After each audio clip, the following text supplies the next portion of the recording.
किसी घने वन में एक बहुत बड़ा शेर रहता था। वह रोज शिकार पर निकलता और एक ही नहीं, दो नहीं, कई कई जानवरों का काम तमाम देता। जंगल के जानवर डरने लगे कि अगर शेर इसी तरह शिकार करता रहा तो एक दिन ऐसा आएगा कि जंगल में कोई भी जानवर नहीं बचेगा। सारे जंगल में सनसनी फैल गई।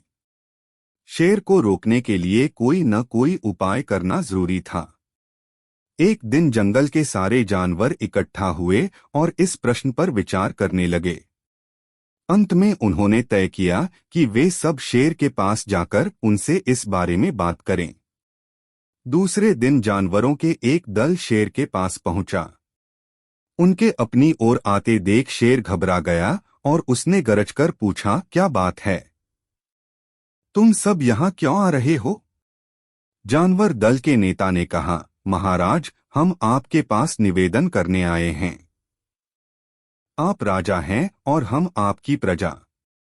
जब आप शिकार करने निकलते हैं तो बहुत जानवर मार डालते हैं।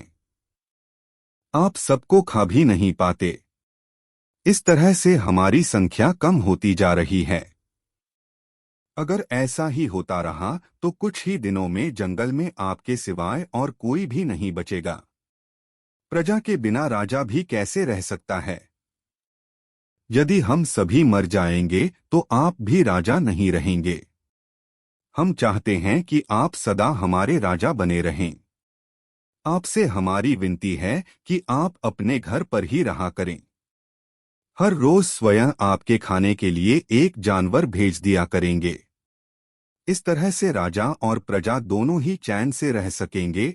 शेर को लगा कि जानवरों की बात में सच्चाई है।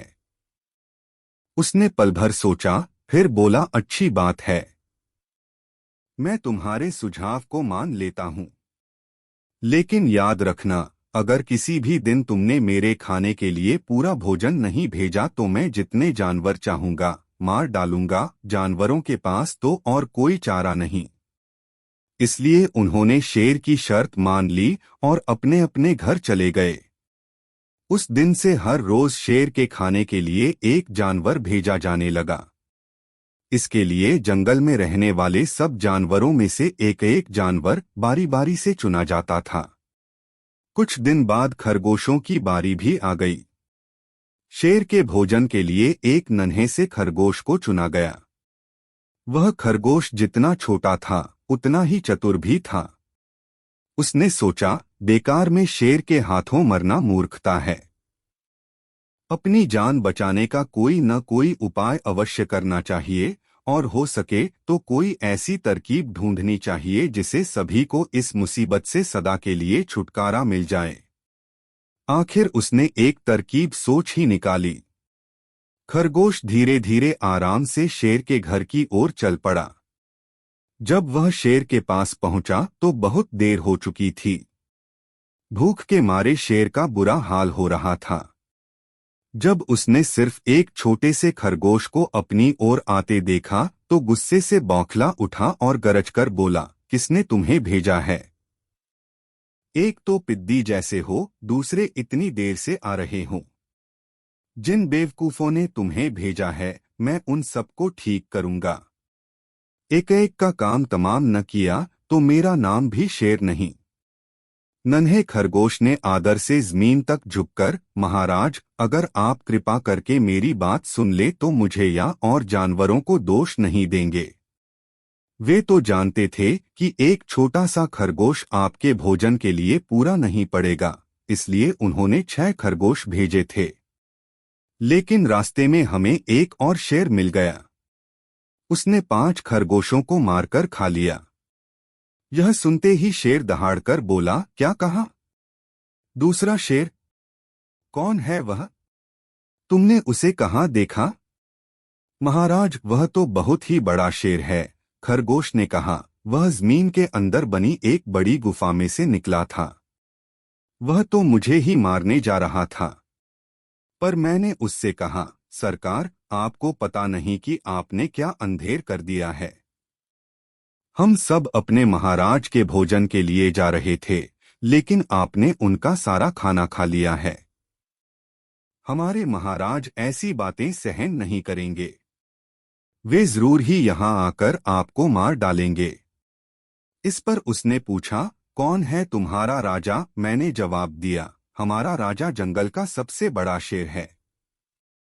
महाराज मेरे ऐसा कहते ही वह गुस्से से लाल पीला होकर बोला, बेवकूफ, इस जंगल का राजा सिर्फ मैं हूं। यहाँ सब जानवर मेरी प्रजा हैं। मैं उनके साथ जैसा चाहूं वैसा कर सकता हूं। जिस मूर्ख को तुम अपना राजा कहते हो, उस चोर को मेरे सामने हाजिर करो। मैं उसे बताऊंगा कि असली राजा कौन है। महाराज, इतना कहकर उस शेर ने आपको लिवाने के लिए मुझे यहाँ भेज दिया। खरगोश की बात सुनकर शेर को बड़ा गुस्सा आया और वह बार बार गरजने लगा। उसकी भयानक गरज से सारा जंगल दहलने लगा। मुझे फौरन उस मूर्ख का पता बताओ, शेर ने दहाड़कर कहा। जब तक मैं उसे जान से न मार दूंगा मुझे चैन नहीं मिलेगा। बहुत अच्छा महाराज, खरगोश ने कहा, मौत ही उस दुष्ट की सजा है। अगर मैं और बड़ा और मजबूत होता तो मैं खुद ही उसके टुकड़े टुकड़े कर देता।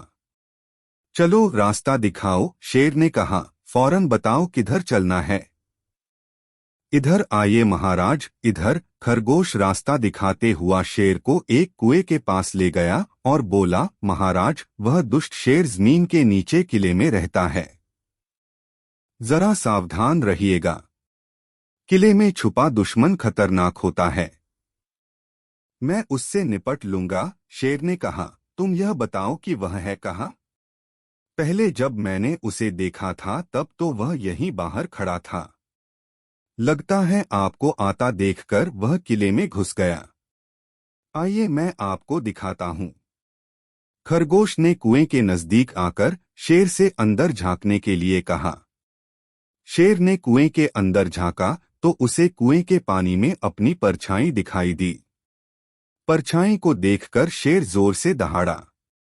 कुएं के अंदर से आती हुई अपने ही दहाड़ने की गूंज सुनकर उसने समझा कि दूसरा शेर भी दहाड़ रहा है। दुश्मन को तुरंत मार डालने के इरादे से वह फौरन कुएं में कूद पड़ा।